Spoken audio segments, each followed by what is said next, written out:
Hello everyone. Thank you so much for the opportunity to present this project.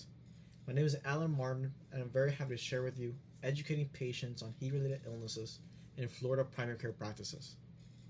Alongside are my co-authors Eddie Hernandez Cuesta, Robbie Felix, Adan Thira Villarinan, and Dr. Todd Sack, as well as the contributions of Carlos Suarez, Ina Lachica, Rita Kanze, Dr. Frederick Anderson, Dr. Chiro Holder, among others.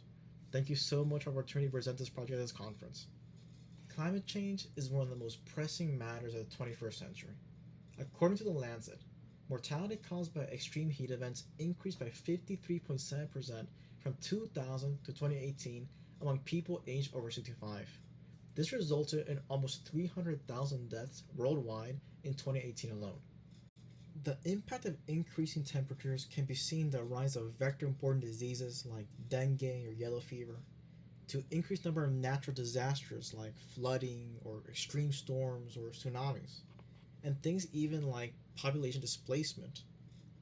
Across the spectrum, we see that these health burdens disproportionately affect marginalized communities, including those of older adults, making this an incredibly important and pivotal area for change to address this kind of healthcare disparities, and by also applying our knowledge of climate health literacy.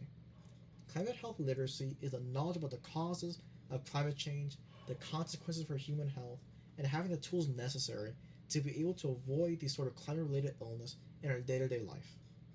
And by addressing these sorts of concerns, and by knowing more about how we can educate the public regarding climate health literacy, we can make incredible strides in mending these kind of healthcare disparities that we currently see, and thereby improving overall human health, especially here in such a vulnerable community such as South Florida. In our study, we wanted to understand how patients wanted to receive this information, specifically regarding heat illness.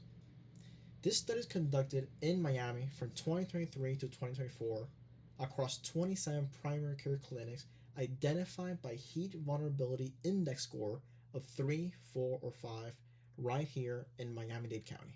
Adult patients from these 27 primary care clinics were given a 6-page trifold brochure as well as 2 one-page flyers. 91 patients completed a 14-question online survey that assessed their preferences for receiving heat illness information, the potential of these items to cause any sort of change in their lives or behavior, as well as their desired way to be contacted during climate health related emergency. Among 91 respondents, nearly 87% appreciate receiving the materials in the waiting rooms. Brochures were found to be the most preferred teaching modality, having been selected by 56% of patients. This could be seen appreciated in the graph right in the middle. 89% say they will share the brochure with a family member or friend, and 89% report the brochure would lead to making new decisions in the home or for their families. This can be seen in the graph to the top right corner. Other popular choices included waiting room posters, videos, or a short discussion by their doctor or their nurse. All that can be seen in the graph in the middle, where you can see that more than 30% in each category agreed to having this as potential preferred modality. For emergency notifications, text messages were the most preferred modality, having nearly 40% of respondents agreeing to this one as the preferred modality, followed by phone calls and emails, with both having more than 30%.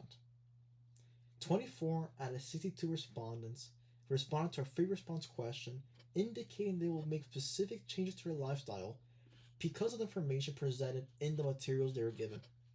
In conclusion, patients in climate vulnerable communities appreciate receiving health information on climate change in primary care waiting rooms.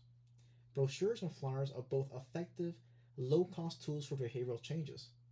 Based on the study, we believe that the primary care office is a prime and time-efficient opportunity to speak to patients about climate-related illnesses, especially in vulnerable communities such as South Florida. Thank you so much for your time, and thank you for the opportunity to present this presentation.